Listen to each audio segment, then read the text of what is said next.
Good morning to everyone. My name is Nitin Ambade, Assistant Professor, Index Nursing College, Indore. Today I am going to talk about laryngitis. So let's start. Laryngitis. This is a diagram of vocal cord and larynx, soft palate, tongue, larynx, vocal box, trachea and lungs. यह एक जो larynx होता है उस area का हमें diagram show हो रहा है, आप देख सकते हैं।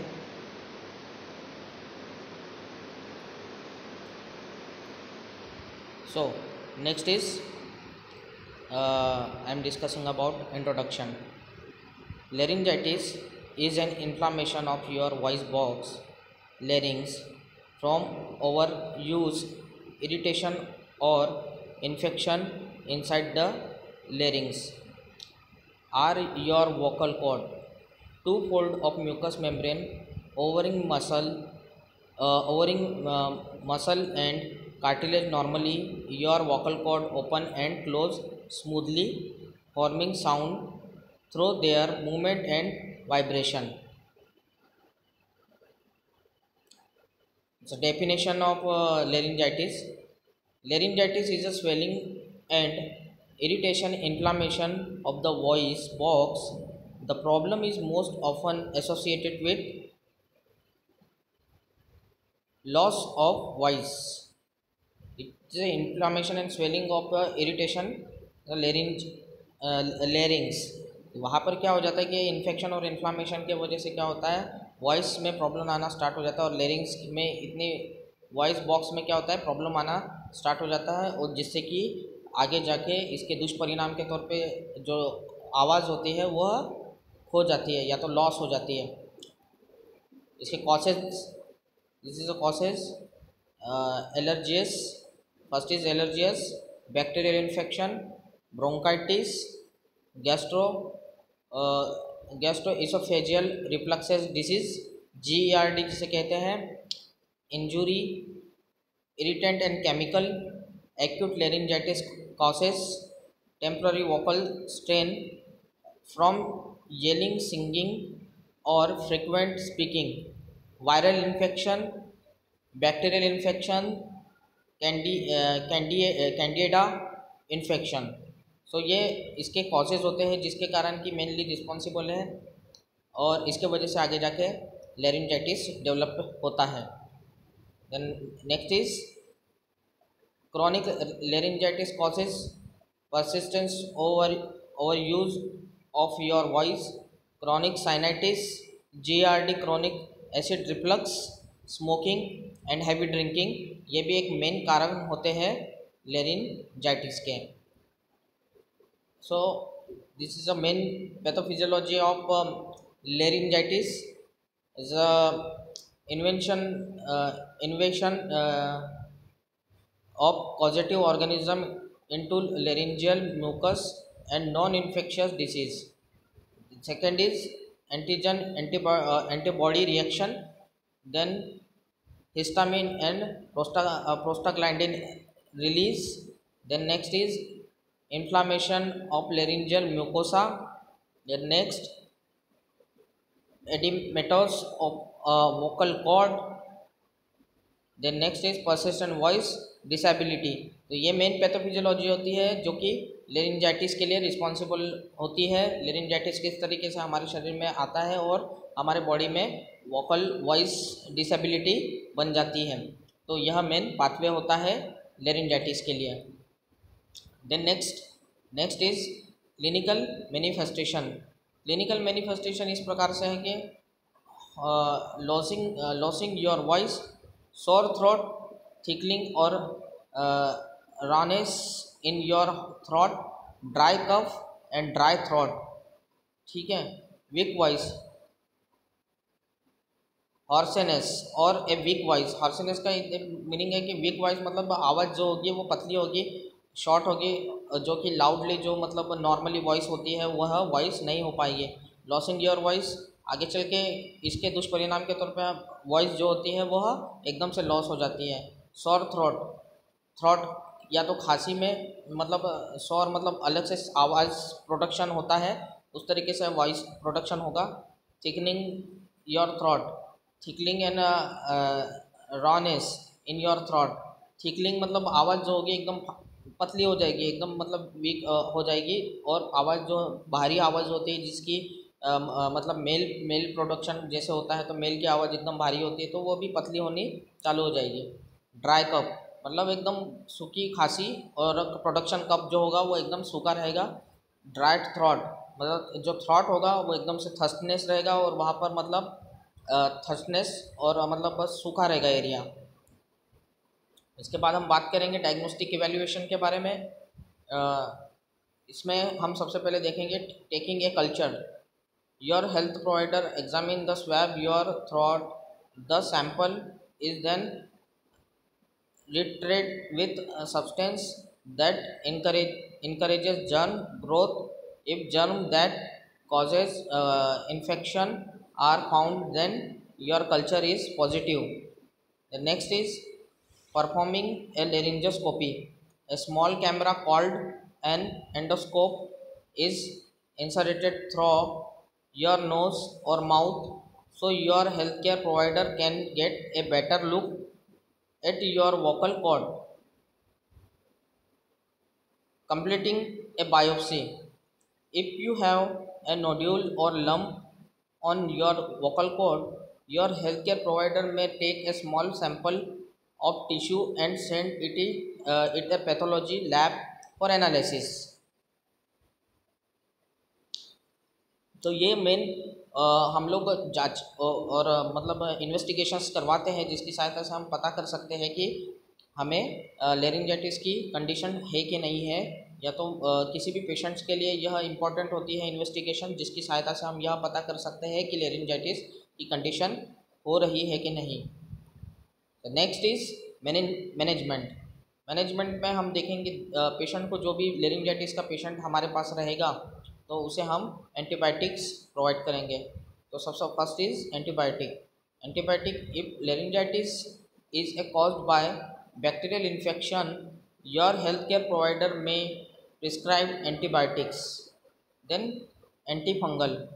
Antifungal if the laryngitis is related to a candida or yeast infection, you may be given an antifungal. Corticosteroid. This drug help reduce the swelling and inflammation. Your healthcare provider may prescribe these in some situations. Pain relievers. If your laryngitis symptom include discomfort, you can take over the counter pain relievers such as acetaminophen, naproxen और ibuprofen। तो यह हम लोग वह patient को provide करते हैं। Antibiotic के इसलिए दिया जाता है ताकि इन्फेक्शन होता है, जो बैक्टीरियल इन्फेक्शन होता है उससे हम पेशेंट को उसके बैक्टीरियल इन्फेक्शन से हम बचा सकें। एंटीफंगल इन द सेंस कि अगर किसी पेशेंट को कैंडिडा, यीस्ट या इन्फेक्शस होता है तो एंटीफंगल की भी आवश्यकता रहती है। कॉर्टिकोस्टेरॉइड क्या होता है कि जो भी स्टेरॉइड्स होते हैं वो हमारे शरीर के लिए, या तो उस पेशेंट के लिए जो कि पेशेंट में स्वेलिंग या तो पेशेंट की स्वेलिंग होती है तो ये वह हेल्पफुल ही होता है। तो हेल्थ केयर प्रोवाइडर इसमें यह भी प्रोवाइड कर सकते हैं। Pain relieves. Pain relieves laryngitis की कंडीशन में क्या होता है कि डिस्कम्फर्ट होता है और पेन की कंडीशन रहती है, सो उसके लिए हम लोग एसिटामिनोफेन और नेप्रोक्सेन एंड आइबुप्रोफेन जैसे ड्रग्स प्रोवाइड करते हैं जिसकी सहायता से कि हम पेशेंट के पेन को रिलीव कर सकते हैं।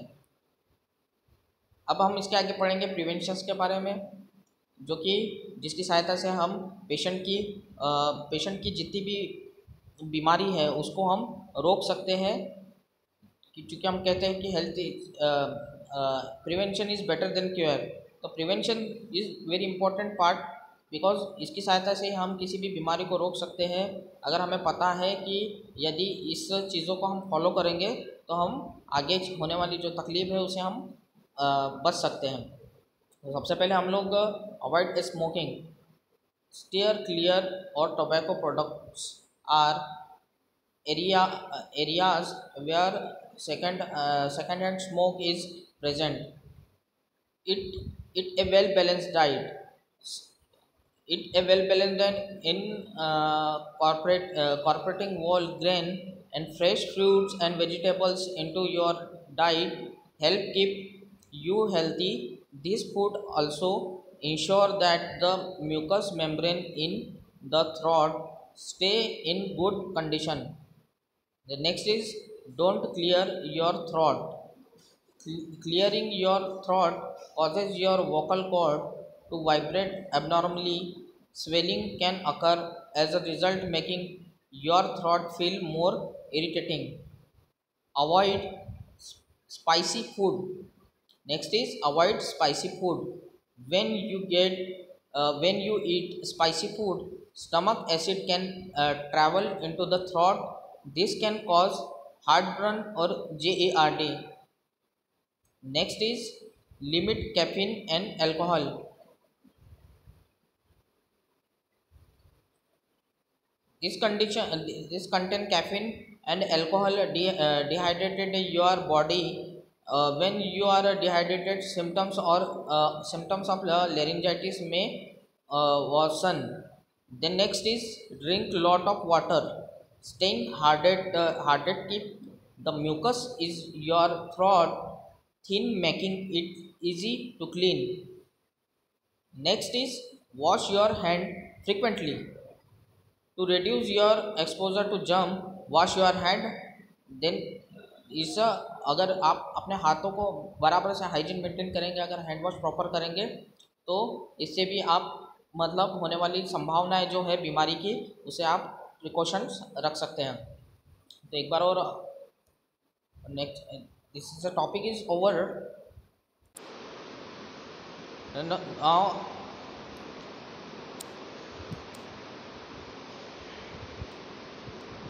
I'm summarize this topic laryngitis. Laryngitis, it's condition and infection and inflammation of the throat और larynx. तो इसके वजह से क्या होती है, जो स्मूथ मसल्स होती है, वहाँ की स्मूदी मसल्स होती है, वो क्या हो जाती है, इन्फेक्टेड हो जाती है.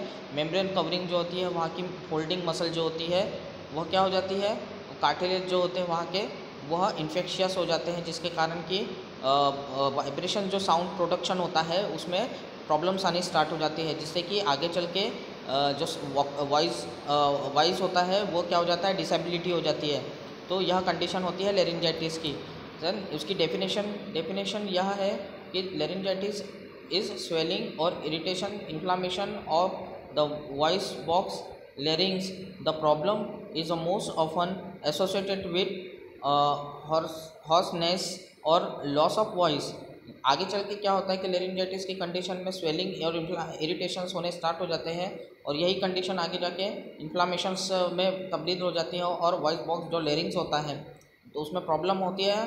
प्रॉब्लम की वजह से क्या होता है, आगे जाके वॉइस का जो होता है लॉस होना हो जाता है, परमानेंटली वॉइस का लॉस हो जाता है. यही कंडीशन क्या कहलाती है, लेरिंजाइटिस की कंडीशन कहलाती है. देन उसके कॉजेज इस तरीके से, bacterial infection, bronchitis. Bacterial infection किस तरीके से होंगे, हम जिस भी इन्वायरमेंट में रहते हैं वहाँ का सूटेबल इन्वायरमेंट अगर यदि नहीं हो, अनहाइजेनिक इन्वायरमेंट हो, वहाँ पे आसपास का जो वेदर हो वह एकदम ही इन्फेक्शियस हो, तो ऐसी कंडीशन में बैक्टीरियल इन्फेक्शन सबसे ज़्यादा होने के चांसेस रहते हैं. अगर प्रॉपर तरीके से हैंड वॉश नहीं हो रहा है, या तो प्रॉपर तरीके से हम लोग अपने हेल्थ को प्रिकॉशंस या तो उस एरिया से दूर नहीं रख पा रहे हैं, तो बैक्टीरियल इन्फेक्शन हमारे होने के चांसेस रहते हैं.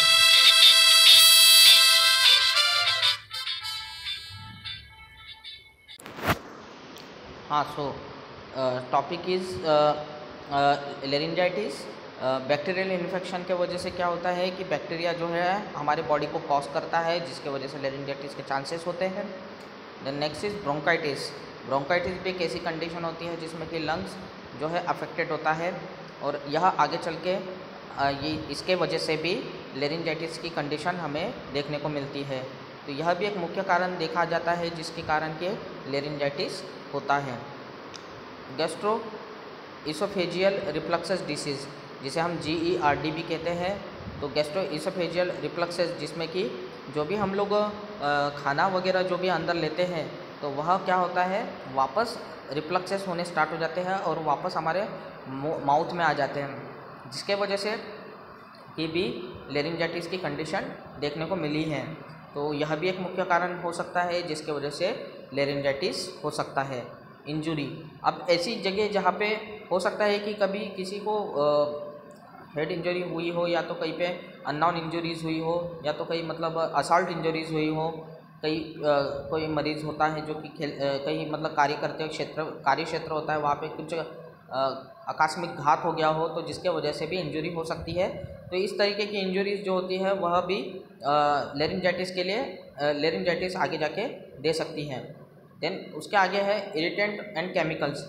ऐसे व्यक्ति जो कि फैक्ट्रीज़ में वर्क करते हैं जहाँ पे केमिकल का कंटिन्यूशन में एक्सपोजर हो रहा है और वो उस चीज़ को इनहेल करे जा रहे हैं, और इनहेलेशन के वजह से क्या होता है, इरिटेशंस और जो अपने स्मूथ मसल्स होते हैं, कार्टिलेजेस होते हैं, वहाँ पर क्या होता है कि इन्फेक्शियस कंडीशन डेवलप होनी स्टार्ट हो जाती है। तो ऐसे कुछ केमिकल्स होते हैं जिसके घात के वजह से, जिसके वजह से जो कारक बनते हैं उनकी वजह से भी लेरिंजाइटिस की कंडीशन हमें देखने को मिलती है। एक्यूट लेरिंजाइटिस कॉजेज, एक्यूट लेरिंजाइटिस कॉजेज में क्या होता है कि लेरिंजाइटिस की कंडीशन हो चुकी है और उसके वजह से भी आगे जाके क्रॉनिक कंडीशन डेवलप होती है। और क्रॉनिक कंडीशन में ऐसा होता है कि लंबे समय तक हमारे जो लेरिंजाइटिस होती है वो बना रहता है, जिससे कि क्रॉनिक कंडीशन में कंटिन्यूशन में देखा जाता है कि loss of hair, loss of voice हो जाता है। And next is temporary vocal strain from yelling, singing and frequent speaking. मतलब कि वोकल ज़्यादा चिल्लाने से, बात करने से और लाउडली स्पीकिंग से भी, फ्रीक्वेंट बात करने से भी यह देखने में आया है कि लेरिंजाइटिस की कंडीशन डेवलप हो सकती है। तो यह भी एक मुख्य कारण हो सकता है लेरिंजाइटिस के लिए। Next is viral infections. Viral infection उसी तरीके से होता है जिस तरीके से बैक्टीरियल इन्फेक्शंस होता है। यदि कहीं पे भी जहाँ पे मतलब पर्यावरण जो होता है दूषित होता है, एनवायरनमेंट की कंडीशंस होती है अनहाइजीनिक होती है, तो ऐसे कंडीशन में क्या होता है, वायरल इन्फेक्शंस होने के सबसे ज़्यादा चांसेस रहते हैं। ऐसा इन्वायरमेंट जहाँ पे कि आसपास बहुत सारा मतलब प्रदूषण है फैला हुआ, जो भी मतलब इक्विपमेंट है, इंस्ट्रूमेंट है, या तो आप वर्किंग एरिया में वर्क कर रहे हो, बराबर प्रॉपर तरीके से उसका क्लीनिंग नहीं हो रहा है और उसका हाइजीन मेंटेन नहीं हो रहा है। अगर आप किसी फूड को इंटेक कर रहे हो या तो कहीं पे होटल्स में आप जाते हो, तो वहाँ पर क्या होता है कि अगर आप बराबर से हाइजीन, या तो वहाँ का बनने वाला जो फूड्स है वो अगर प्रॉपर तरीके से हाइजीनिक नहीं है, तो वो वायरल इन्फेक्शन आपकी बॉडी में एंटर कर सकता है और उसके वजह से आगे जाके आपको लेरिंजाइटिस की कंडीशन देखने को मिलती है। Then next is candida yeast infection. Candida yeast infection भी ये बैक्टीरिया वायरस होता है। ये कैंडिडा जो होता है आपके माउथ में प्रेजेंट रहता है, और इसमें क्या होता है, ईस्ट फंगल होता है, और यह आगे जाके क्या होता है कि यह भी एक मुख्य कारण बन सकता है आपके लेरिंजाइटिस के लिए।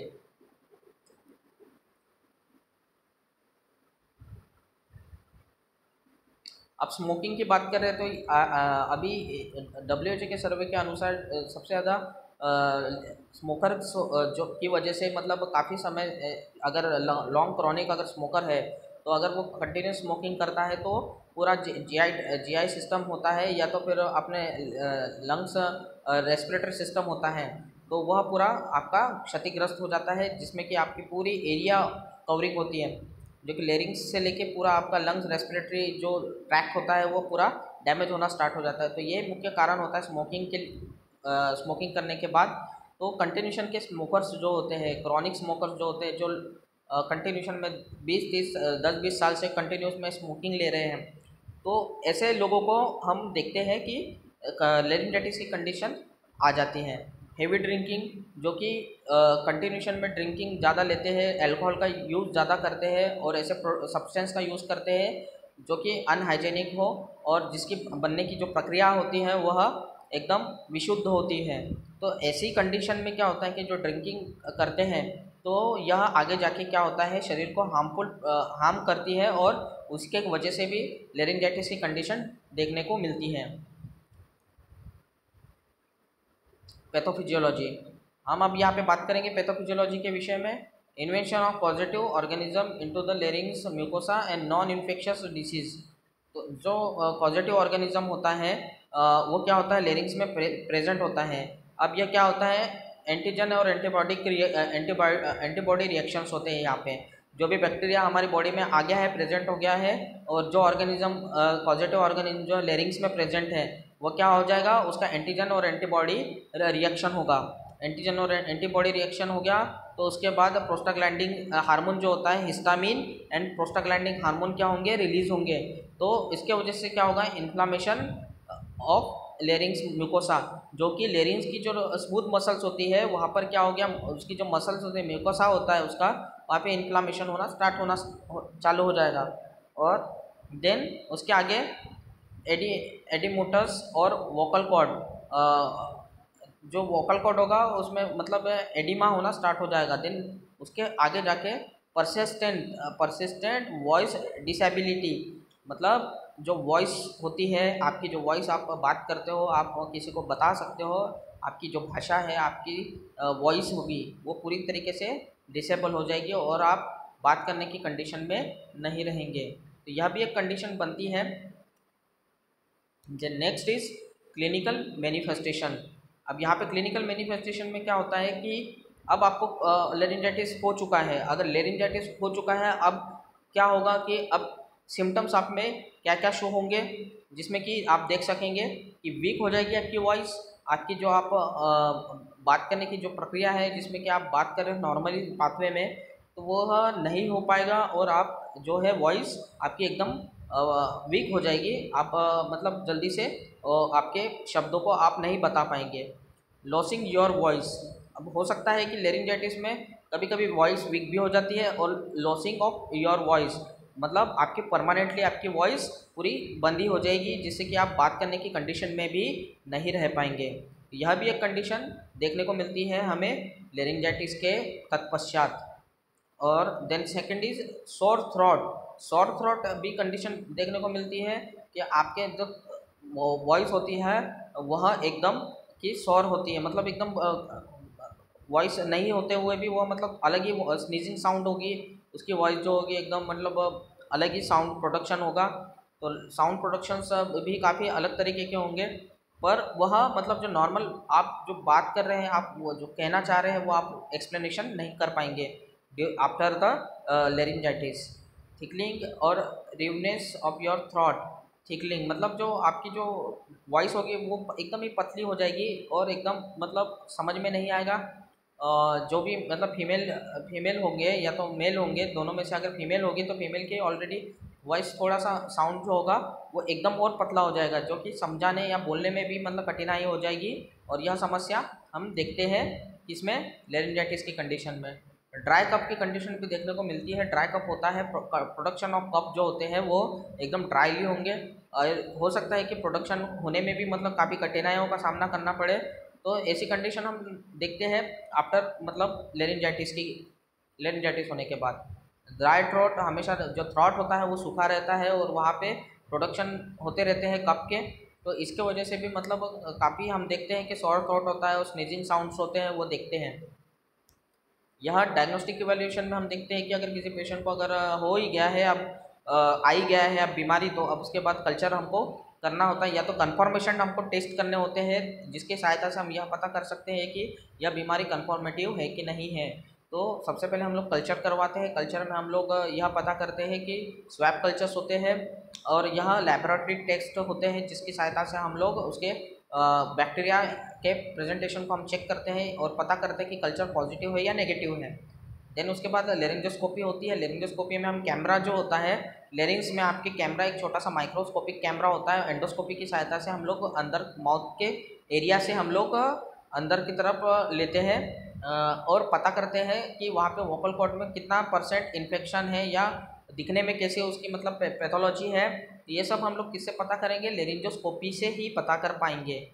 देन उसके बाद बायोप्सी होती है, जो आपके न्यूडल लंप होंगे और या वोकल कॉर्ड होंगे, तो वहाँ पर हम लोग क्या करेंगे, उसका टिश्यू का सैंपल लेंगे। तो वह टिश्यू का सैंपल हम लोग क्या करेंगे, लेबोरेटरी टेस्ट के लिए पहुँचाएंगे और उसकी सहायता से हम लोग यह पता करने की कोशिश करेंगे कि यह इन्फेक्शस डिसीज़ कितने समय तक के लिए मतलब वैलिड है, या तो इसका कोई उपचार हो सकता है कि नहीं हो सकता, कौन सा बैक्टीरिया वहाँ पे प्रेजेंट है। तो ये सारी हम लोग टेक्निकल पॉइंट्स हम लोग जान सकते हैं डायग्नोस्टिक इवैल्यूएशन के थ्रू। अब इसके बाद हम बात कर रहे हैं मैनेजमेंट की। मेडिकल मैनेजमेंट होता है इसका। तो एंटीबायोटिक की सहायता से हम लोग बैक्टीरियल इन्फेक्शन होता है उसको दूर करने में सक्षम होते हैं। तो एंटीफंगल अगर वहाँ पर कैंडिडा है, ईस्ट है, फंगल है, तो इस तरीके के जो भी इन्फेक्शन होते हैं जो बॉडी के लिए हार्मफुल होते हैं, तो ये इन्फेक्शस कंडीशन जो होती है तो उसे हम दूर करने के लिए एंटीफंगल जो है यूज़ किया करते हैं। देन उसके बाद कार्टिकोस्टेरॉइड है। कार्टिकोस्टेरॉइड में हाइड्रोकोर्टिसोन्स वगैरह और एप्कोलिन जो होता है 100 mg का हम लोग देते हैं पेशेंट को। तो यह जो होता है इसकी सहायता से हम स्वेलिंग को भी दूर कर सकते हैं। हेल्थ केयर प्रोवाइडर इसे ऑलवेज मतलब देते ही पेशेंट को प्रोवाइड करते हैं। पेन रिलीफ, अब ऐसे मरीज जिसमें कि कंटिन्यूशन में पेन रहता है, अब लेरिंजाइटिस के कंडीशन में स्वेलिंग होती है, इन्फ्लामेशन होता है, हम जो भी फूड पार्टिकल्स हमारे हम ग्रहण करेंगे माउथ के थ्रू बॉडी के लिए, तो जैसे ही हम उसे निगलने की कोशिश करेंगे तो उसमें उस समय एक पेन की कंडीशन डेवलप होती है, और यह पेन मतलब कंटिन्यूशन में हमें बना रहता है, और इस कंडीशन को दूर करने के लिए हमें पेन रिलीफ जैसे कि देने पड़ते हैं। तो पेन रिलीफ में हम कॉन्ट्रामोल हुआ, डायनापार हो गए हैं, ओवेरॉन हो गया इंजेक्शन, तो और एंटीस्पाज्मोडिन इंजेक्शंस हो गए। तो इस तरीके के हम लोग इंजेक्शन पेशेंट को प्रोवाइड करते हैं, या तो हो सकता है कि हम लोग उसको टैबलेट फॉर्म में भी दे सकते हैं। आइबुप्रोफेन हो गया, एसिटामिनोफेन हो गया, नेप्रॉक्सन हो गया। तो ये जो भी ड्रग्स हैं हम लोग पेशेंट को प्रोवाइड कर सकते हैं जिसकी सहायता से हम पेन को दूर कर सकते हैं।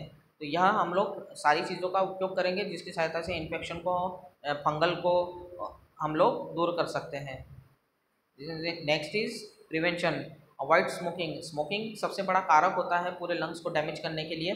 तो यदि अगर आप स्मोकिंग करते हैं, हाँ अगर आप स्मोकिंग भी करते हैं, अगर आप ऐसे व्यक्ति के संपर्क में आ गए हैं जो कि स्मोकिंग जो है कर रहा है, और वहाँ पे आप खड़े होकर वहाँ पे उससे बात कर रहे हैं, अगर उसका जो धुआं आपने मतलब इनहेल कर लिया तो वह पैसिव स्मोकर कहलाता है। तो वह सबसे ज़्यादा घातक होता है शरीर के लिए, तो वह भी हमें अवॉइड करना है। ईट वेल बैलेंस डाइट, हमें डाइट में अच्छे मतलब खाद्य पदार्थ का उपयोग करना होता है, प्रोटीन लेना होता है, विटामिन्स लेना होता है, मिनरल्स लेना होता है, जिसकी सहायता से कि हम लोग एक हाइजेनिक कंडीशन बन सके और हमारा इम्यून सिस्टम स्ट्रॉन्ग हो सके, ये सभी कारक से लड़ने के लिए। और आपके don't clear your throat. Clearing, अगर आपका थ्रॉट अगर क्लियर नहीं है तो उसको क्लियर करने की आवश्यकता है, और रेगुलरली आपको मतलब गार्गलिंग वगैरह का भी यूज़ करना होता है, माउथ वॉश का यूज़ करना होता है, जिसकी सहायता से आपकी जो एरिया होता है, म्यूकस एरिया होता है, और लेरिंजाइटिस का एरिया, लेरिंग्स का एरिया होता है, वो क्लीन हो सके और आपको ये सब समस्या का सामना ना करना पड़े। तो ये सब हाइजेनिक केयर होती है जो कि आपको मेंटेन करना चाहिए। Avoid spicy food. अगर आप स्पाइसी फूड लेते हैं, या तो कोई मरीज़ जो कि मतलब लेरिंजाइटिस से ग्रसित है, उसे स्पाइसी फूड को अवॉइड करना चाहिए, क्योंकि अगर गैस्ट्रिक रिफ्लक्सेस होंगे तो गैस्ट्रिक रिफ्लक्सेस से क्या होता है कि वापस ये स्पाइसी फूड क्या होंगे, लेरिंग्स में आ जाएंगे। लेरिंग्स की मसल और म्यूकोसा पहले से ही वहाँ पे स्वेल्ड है और इन्फेक्शियस है, तो वहाँ पर क्या होगा कि इरिटेशंस होने स्टार्ट हो जाएंगे। तो यह भी एक अगर कोई कंडीशन है तो हमें यह अवॉइड करना है स्पाइसी फूड्स को। और कैफीन और एल्कोहल का हमें लिमिटेशन करना है, लिमिट में लेना है। अगर आप इसकी सेवन ज़्यादा मात्रा में करते हैं तो इसकी कंडीशन ये ज़्यादा लेने की वजह से डिहाइड्रेशन की कंडीशन भी बन सकती है, और आगे जाके आपको समस्या देखने को मिलती हैं। तो ये मुख्य कारण होते हैं आपके अल्कोहल लेने के और कैफीन लेने के लिए। तो यदि आप अगर इन चीज़ों का सेवन करते हैं कंटिन्यूशन में, तो आपको रेगुलरली इन चीज़ों से दूर रहना है, परहेज़ रखना है, और सारी चीज़ों को प्रिकॉशंस को प्रॉपर तरीके से फॉलो करना है। देन हैंड वॉश जो है फ्रिक्वेंटली आपको यूज़ करना है। हैंड वॉश को पूरी 7 स्टेप, अगर मेडिकल पर्सन हो तो आपको 7 स्टेप्स को फॉलो करना है। यदि आप नॉर्मल व्यक्ति भी हो तो फॉलो करना है आपको सारे प्रोसीजर्स को। तो यदि आप इन चीज़ों को प्रिकॉशंस के तौर पे लेते हैं तो आपको आगे चल के बीमारियों से दूर आप बचाव कर सकते हैं, और गंभीर तरीके की बीमारियां भी आपको नहीं होगी, और लेरिंजाइटिस की कंडीशन भी आपको डेवलप करने से आप बचा सकते हैं। लेरिंजाइटिस अगर होता भी है तो इस तरीके के आप प्रिकॉशंस रखेंगे तो धीरे धीरे आपकी जो प्रिवेंशंस है वो काम आएंगे और प्रिवेंशंस के थ्रू के द्वारा और आपके नॉर्मल रूटीन हुआ, लाइफस्टाइल आपका मॉडिफिकेशन हो गया और आपका प्रॉपर तरीके से एक्सरसाइज हो गया। अगर ये आप प्रॉपर रखते हैं तो आपकी बॉडी का इम्यून रिस्पॉन्स और इम्यून सिस्टम भी आपका स्ट्रांग हो जाता है और आप गंभीर बीमारी और लेरिंजाइटिस की कंडीशन से बच सकते हैं। तो यह मुख्य भाग हो गया आपका लेरिंजाइटिस का प्रिवेंशन का। Then so it's my topic is over laryngitis. So thank you so much. Thank you.